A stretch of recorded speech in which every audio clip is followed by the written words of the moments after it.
Hi everyone and welcome to the Movie Summary channel. Today I would like to talk about the movie Big Hero 6, a 2014 American computer-animated superhero film produced by Walt Disney Animation Studios and released by Walt Disney Pictures. In the futuristic city of San Francisco, a portmanteau of San Francisco and Tokyo, Hiro Hamada, a 14-year-old high school graduate and robotics prodigy, is competing in underground robot fights for a living. His older brother Tadashi, Daniel Henney, wishes to change Hiro's mind, and tricks his brother into coming to the San Francisco Institute of Technology, where Tadashi is a student. While there, Hiro is introduced to a number of Tadashi's nerd school friends. Go-Go, Jamie Chung, Wasabi, Damon Wayans Jr., Honey Lemon, Genesis Rodriguez, and Fred, T.J. Miller, and the different inventions they have constructed. Tadashi then shows Hiro his own project, an inflatable, nurse, robot, named Baymax, Scott adds it. Thanks to a chip that Tadashi programmed with numerous medical analysis information, Baymax is quite knowledgeable, impressing Hiro. Once he has performed his task, Baymax returns to sleep mode by being told, "I am satisfied with my care." The three also meet Robert Callahan, James Cromwell, the head professor of the institute, and after he compliments Hiro on the miniature battle robot he's made, Hiro wants to enter the institute. Tadashi then encourages his brother to come up with something that will impress Callahan at the next robotics exhibit coming up. After Tadashi encourages his brother to use that big brain of yours, Hiro then uses the robotic technology in his battle bot, and crafts them into thousands of microbots, controlled by a neural transmitter. Whatever the wearer thinks, the microbots will do. Needless to say, Hiro's presentation wins over a number of people at the exhibition, even impressing a high-profile technology guru, named Alistair Cry, Alan Tudyk. Alistair offers to purchase Hiro's microbot invention on the spot, but Callahan claims that Cry is not a trustworthy man with technology. Hiro then declines Cray's request, but is excited when Callahan presents him with a letter of acceptance to the institute. Hiro, Tadashi, and their friends head off to celebrate, but the mood is cut short when a fire erupts within the exhibition hall. With word that Callahan is still inside, Tadashi rushes into the building to save him. However, as Hiro watches, an explosion rocks the building, blasting him back.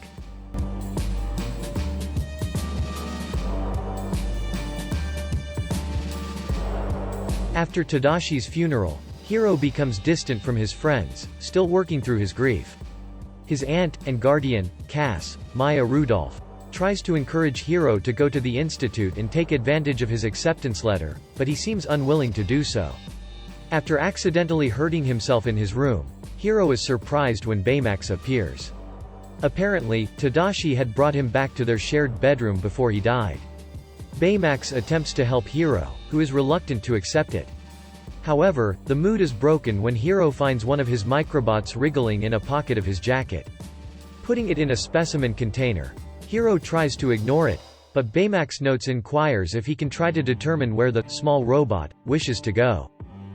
Hiro casually affirms this, not realizing that the robot will follow his commands. Chasing him down, Hiro and Baymax find themselves at an old warehouse.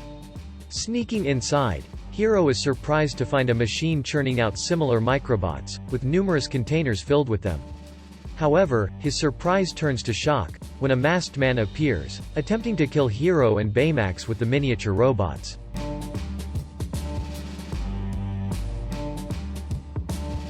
Hiro first goes to the police station to report what he's found, but the officer taking down his story seems reluctant to believe him. It also doesn't help that Baymax's battery starts to run low. Hiro manages to get him home to be recharged. It is then that Baymax inquires where Tadashi is. Hiro attempts to explain to the robot that his brother is gone. When Hiro explains that the fire was an accident, he then begins to wonder, given what he saw today, what if it wasn't an accident? Deciding to figure out who has stolen his invention, Hiro decides to upgrade Baymax. After creating a carbon fiber suit for the robot, Hiro also programs a new chip that includes numerous martial arts moves, inserting it into an additional slot in Baymax's heart, disk drive, right next to Tasashi's chip of Baymax's programming. The two then return to the warehouse, only to find it empty. However, Hiro notes his microbot has started to move again, and the two follow its movements to the docks off San Francisco. Hiro is just about to send Baymax to get the masked man, when they are accosted by Hiro's friends. Baymax's invite for them to help cheer up Hiro got through, but just then, the masked man attacks them. The group pile into Wasabi's car, as the masked man gives chase. In the aftermath, the car ends up driving into the bay, but the group is saved by Baymax, who has shed his armor, and helps the group float to the surface.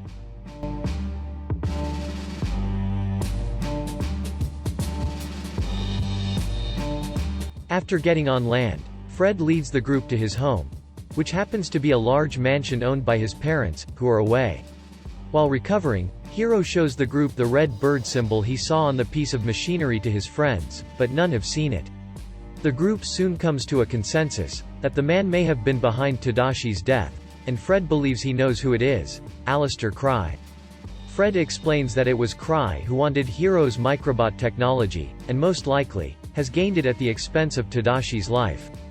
Baymax also surprises Hiro, when he explains that during the fight, he scanned the masked man, and has information on his health and vitals. The group then decides to band together to stop Cry, with Hiro helping to design them each special suits based on their specific abilities.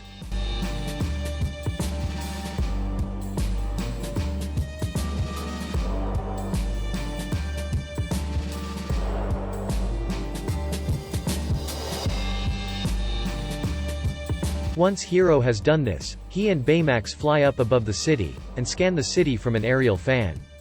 Baymax's sensors pick up their adversaries' health vitals, coming from an island in the bay. The group flies there, to find a deserted base. One room shows the twisted metal remains of some machine, with the red bird symbol on it. The group then goes into a control room, where video shows that the room was used for testing a teleportation project, called Operation Silent Sparrow.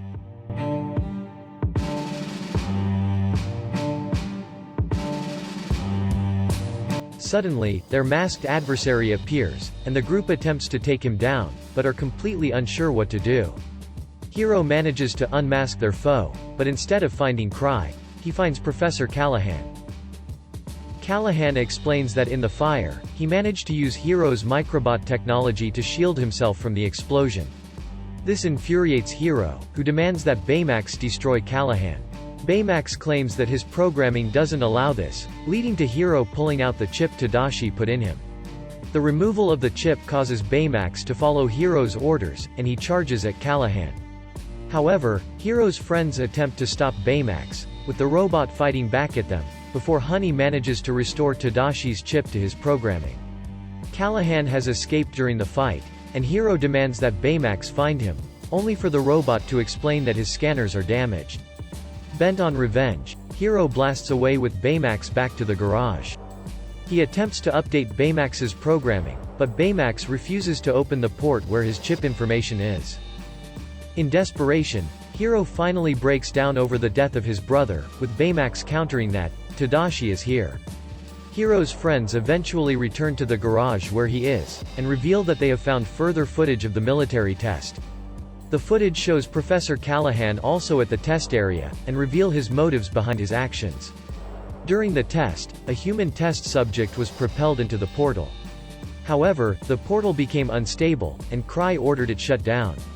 It turns out that the test subject was Callahan's daughter, Abigail, Katie Lowe's. The next day, Cry is revealing the opening of a new facility in the heart of San Francisco, when Callahan appears, using the microbots to piece together the last active portal, over Cray's building.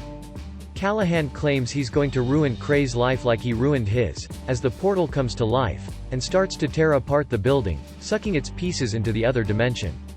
It is then that Hiro and his friends appear, pleading with Callahan to stop what he's doing, but the former professor refuses to listen to reason.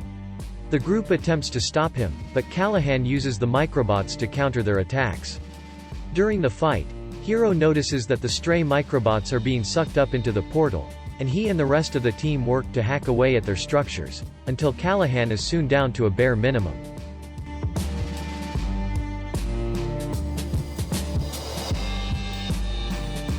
Baymax manages to remove the control mask from him, but once he's done so, notes a faint life signal from within the portal.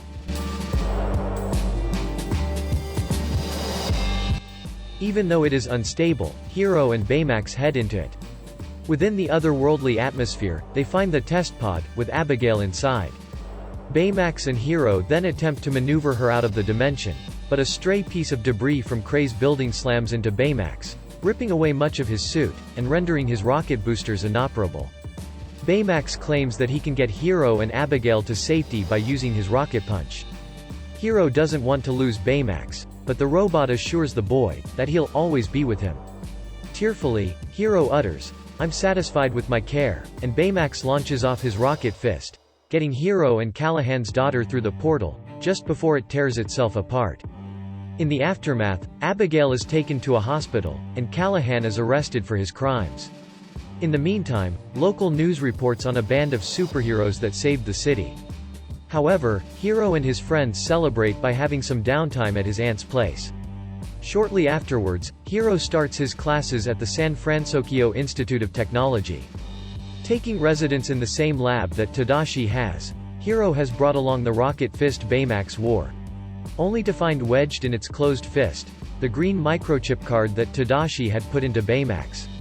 Hiro manages to rebuild Baymax, and places the chip inside him, embracing his fellow comrade. In the end, we see Hiro, Baymax, and their friends, running through the streets of San Francisco, ready to help their city, in any way they can.